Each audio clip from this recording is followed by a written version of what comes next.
Selamat sore untuk kita semua.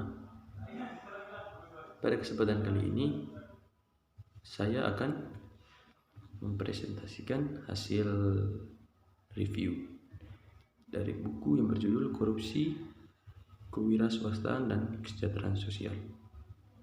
Saya atas nama Emilius Rivaldo Pratama dari kelas Sosiologi semester 7 dengan NIM 1703030107 dari Fakultas Ilmu Sosial dan Politik Universitas Nusa Tenggara Kupang. Ya teman-teman, untuk tidak memperpanjang waktu, kita langsung saja. Pada buku ini itu menceritakan di mana globalisasi dan resesi global baru-baru ini telah mempengaruhi individu di negara maju dan berkembang, yang mana pengaruhnya itu sangat kuat. Meskipun individu di negara berkembang mungkin memiliki keterbatasan dalam mengekspresikan atau menyampaikan ketidakpuasan mereka, akan tetapi aktivitas geopolitik baru-baru ini di beberapa negara maju membawa masyarakat yang berada di negara berkembang tersebut sebuah kemajuan untuk meringankan dalam hal untuk menyampaikan pendapat. Para pendukung globalisasi berpendapat bahwa globalisasi berkontribusi pada pertumbuhan ekonomi melalui perkembangan teknologi, kewirausahaan, aktivitas inovatif yang meningkat. Seorang ahli, Goronisenko dan kawan-kawan, telah menemukan perdagangan secara positif mempengaruhi inovasi teknologi di suatu negara. Berdasarkan data perusahaan dan industri dari 18 negara berkembang. Menariknya teman-teman, mereka menemukan bahwa hubungan positif lebih kuat di tingkat perusahaan daripada tingkat industri. Semua studi telah menemukan bahwa aktivitas inovasi di perusahaan meningkat ketika persaingan impor juga meningkat. Agion dan kawan-kawan pada tahun 2005 menyelidiki hubungan antara produk, di mana tak diragukan lagi globalisasi telah meningkatkan aktivitas terkait perdagangan antar negara. Namun, tidak semua negara melihat aspek positif dari peningkatan perdagangan tersebut. Penelitian Basu dan Batarai menemukan beberapa negara telah melihat pekerjaan mereka dan bisnis kecil mereka itu mengalami sebuah kerugian. Perdagangan yang bersifat terbuka telah mengurangi kendala likuiditas yang memungkinkan individu untuk berinvestasi dalam akuisisi pendidikan dan pelatihan. Karena setiap orang tidak memiliki kesamaan akses ke pendidikan publik yang berada di mana-mana. Buku ini memberikan pandangan yang lebih dalam tentang bagaimana kombinasi transparansi lembaga, resolusi dan sumber daya negara asal, yang mana seperti kualitas pendidikan, infrastruktur dan pajak, yang dapat berkontribusi pada pertumbuhan inklusif melalui kewirausahaan. Buku ini juga menjabarkan beberapa tantangan utama yang dihadapi oleh para wirausahawan.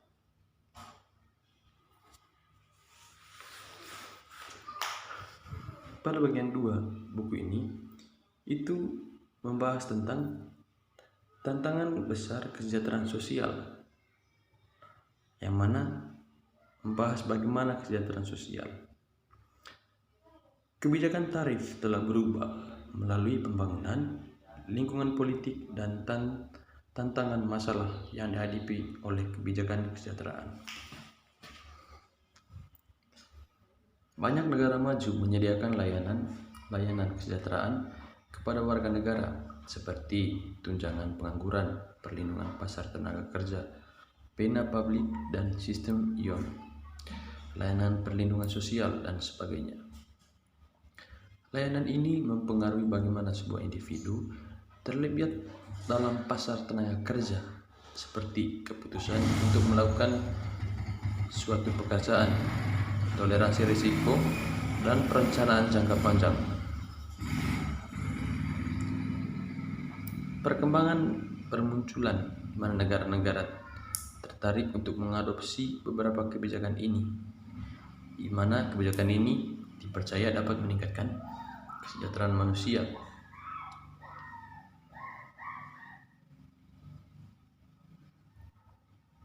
Tantangan utama adalah bahwa negara berkembang memiliki basis pendapatan pajak yang lebih kecil. Diperlukan untuk pendanaan dan menopang kesejahteraan sosial program welfare state, sebagaimana yang dikonseptualisasikan sebagai sebuah negara yang berkomitmen untuk memodifikasi permainan kekuatan sosial atau pasar untuk mencapai kesejahteraan yang lebih besar. Len Blake pada tahun 1988 mendefinisikan negara kesejahteraan sebagai yang memiliki berbagai jenis pro-public grant disubsidi oleh keuangan publik. Pemerintah dapat menciptakan bantuan sosial untuk grant dan asuransi untuk membantu mereka yang membutuhkan. Perluasan program kesejahteraan terutama terjadi selama tahun 1960-an dan 1970-an di hampir semua negara industri. Terlepas dari lensanya, tujuan utama negara kesejahteraan adalah menciptakan jaring pengaman sosial atau perlindungan bagi anggota masyarakat dengan fokus untuk memenuhi kebutuhan dasar anggota masyarakat itu. Namun, kritik terhadap kesejahteraan negara berpendapat bahwa negara kesejahteraan merongrong tanggung jawab keluarga dan masyarakat dan juga mengganggu pasar. Di negara-negara seperti Inggris Raya dan Amerika Serikat atau di seluruh Eropa, ketidaksetaraan pendapatan telah disalahkan globalisasi dan terkait dengan nasionalisme ekonomi dan bahkan gerakan populis di beberapa negara. Di negara berkembang, masalah ketimpangan sudah berlangsung lama, tetapi telah mengambil wajah baru dengan globalisasi. Hubungan antara ketimpangan pendapatan dan pembangunan ekonomi telah diperdebatkan selama beberapa dekade terakhir ini. Pada bagian ketiga atau bab 3, di mana topiknya yaitu inti pokok yang sambil dari mana dia dari babnya kewirausahaan atau sebuah tinjauan, di mana penulis membahas tantangan yang terkait dengan mendefinisikan dan mengukur kewirausahaan, yang itu dimulai dengan definisi entrepreneurship saat ini digunakan dalam literatur Sein and Venka Taraman. Artikel di Academy of Management Review memberikan gambaran umum tentang bidang, di mana Rostow pada tahun 1960 mendefinisi atau mengidentifikasi 5 tahap perkembangan kewirausahaan dan wirausahawan didefinisikan sebagai orang yang membangun organisasi yang baru. Proses pembentukan organisasi baru membutuhkan seorang individu untuk mengenali peluang dan termotivasi untuk bertindak, serta lingkungan kelembagaan dan akses ke berbagai sumber seperti pendidikan dan keuangan. Mengingat bahwa akses ke sumber daya dapat bervariasi. Dalam bab ini juga itu meneliti tentang perbedaan akses ke sumber daya antara pengusaha laki-laki dan perempuan.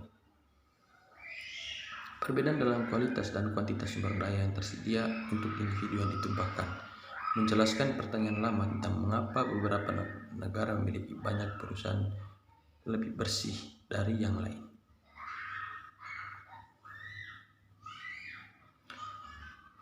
Pada bagian keempat, di mana yang bertema corruption and Unsolved puzzle. Korupsi terjadi di hampir semua tempat, semua bidang layanan publik. Kehadiran korupsi di sektor penting layanan publik seperti pendidikan dan perawatan kesehatan, yang mana itu merugikan penerima layanan. Pada penerima ini, dampak buruk cenderung lebih parah pada orang miskin daripada mereka relatif kaya dan yang memiliki sumber daya keuangan yang diperlukan.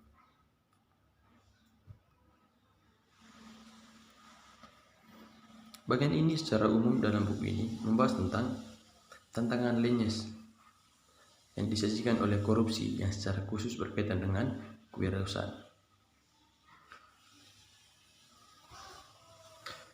Korupsi umumnya didefinisikan sebagai penggunaan jabatan publik untuk keuntungan pribadi.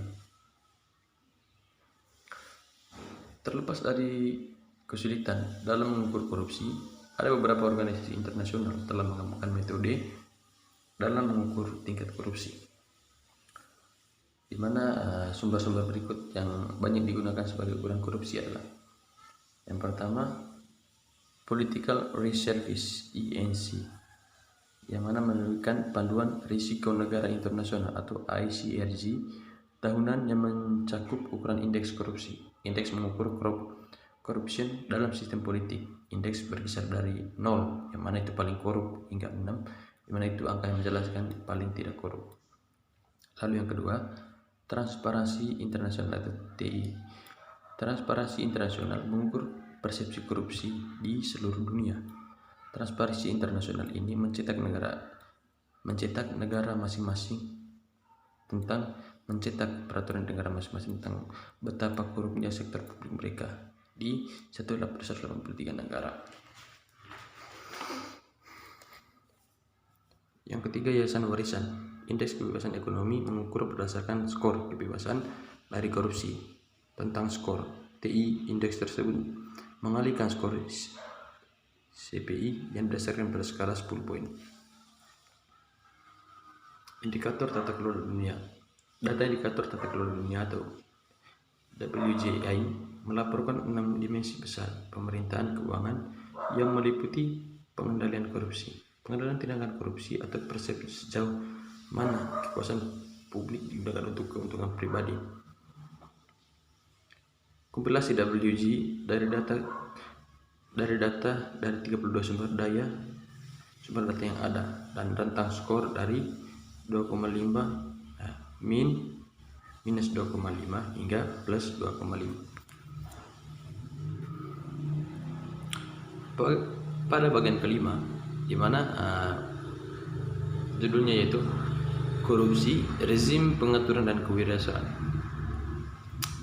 Intisari daripada bagian ini ialah yang mana di banyak negara berkembang, perpecahan telah dipandang sebagai norma sosial. Para sarjana telah lama mempelajari dampak korupsi dalam pembangunan dan investasi. Tetapi penelitian ini telah mendapatkan hal baru saat globalisasi memperkenalkan perdagangan ke dalam masalah korupsi. Globalisasi memberi tekanan pada negara-negara untuk membuka perbatasan untuk menarik investasi dan keunggulan kompetitif.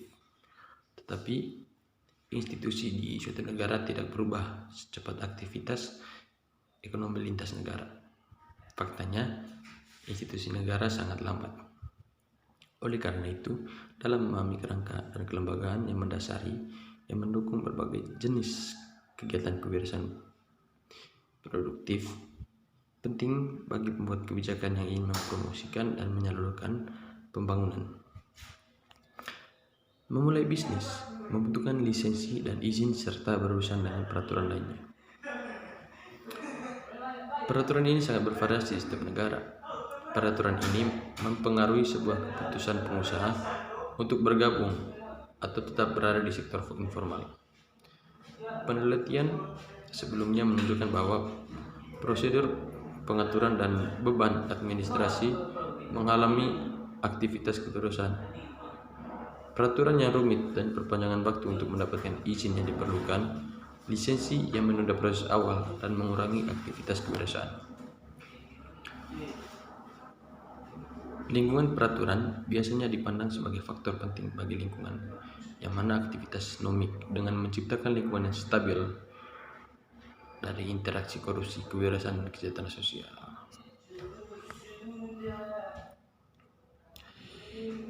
Dalam serangkaian artikel berpendapat bahwa negara-negara yang dijajah oleh Inggris memiliki sistem hukum yang kuat dibandingkan dengan negara lain. Angerman dan Sokolov pada tahun 2002 mengemukakan bahwa penjajah tenaga kerja di UPT berdasarkan sumbangan lokal. Misalnya, penjajah melihat Brazil sebagai penghasil gula yang lebih baik dari Amerika Serikat. Oleh karena itu, Brazil memiliki nilai yang lebih tinggi. Bagian dari pekerja budak yang akhirnya mengarah ke masyarakat hierarkis daripada Amerika Serikat. Beberapa hak milik institusi yang dibuat oleh penjajah Inggris diubah sementara yang lain tetap utuh. Wilayah dengan tingkat kepemilikan lahan yang lebih tinggi oleh pembudidaya juga mengalami peningkatan. Tingkat investasi di bidang kesehatan dan pendidikan dibandingkan dengan wilayah dengan kepemilikan tanah yang dimiliki oleh tuan tanah. Dalam sejarah baru-baru ini, peningkatan aktivitas perdagangan karena globalisasi juga berkontribusi terkait dengan ketimpangan pendapatan dengan mengubah pola kerja di pasar tenaga kerja dan mobilitas tenaga kerja karena pasar tenaga kerja adalah yang paling reaktif. Tingkat korupsi di suatu negara menunjukkan kualitas kelembagaan yang buruk dan merupakan masalah bagi banyak negara berkembang. Literatur yang ada menyarankan bahwa korupsi mengurangi peluang dan sumber daya yang tersedia untuk distribusi dalam masyarakat. Ketidaksetaraan dapat menyebabkan jebakan yang ganas ketika individu dengan sumber daya yang ada lebih mampu memperoleh pendidikan dan keterampilan yang membantu mereka mendapatkan mata pencaharian yang lebih baik. Akses ke sumber daya keuangan, karena banyak lembaga keuangan formal membutuhkan kolateral. Individu dengan akses ke sumber daya yang lebih sedikit tidak bisa mendapatkan semua ini. Pada bagian 6 itu mengeksplorasi bagaimana korupsi mempengaruhi distribusi pendapatan yang dilakukan melalui kegiatan kewirausahaan karena tingkatnya berbeda-beda. Tindakan manusia adalah hasil dari kompromi motivasi dan kognitif. Ponens dan keputusan individu untuk terlibat dalam aktivitas kewirausahaan adalah motivasi baik oleh kebutuhan atau dengan mengakui peluang. Terlepas dari motivasi, kegiatan kewirausahaan produktif memiliki efek limpahan positif dengan menciptakan lapangan kerja. Tidak hanya untuk pengusaha, tapi juga untuk anggota masyarakat lainnya, yang mana ini dapat menciptakan keuntungan yang lebih luas untuk komunitas lokal dan komunitas yang besar. Pada bagian epilog, mereka menyoroti wawasan utama dari buku tersebut dan mengidentifikasi beberapa di antaranya pelajaran utama dan kesimpulan utama. Kualitas kelembagaan tidak diragukan lagi adalah salah satunya.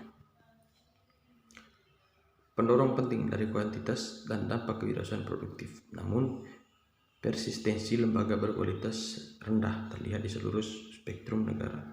Sementara pembuat kebijakan mencari cara untuk mempromosikan aktivitas kewirausahaan dan dengan demikian mereka juga bisa menjadi wirausahawan institusional dan berusaha untuk berubah.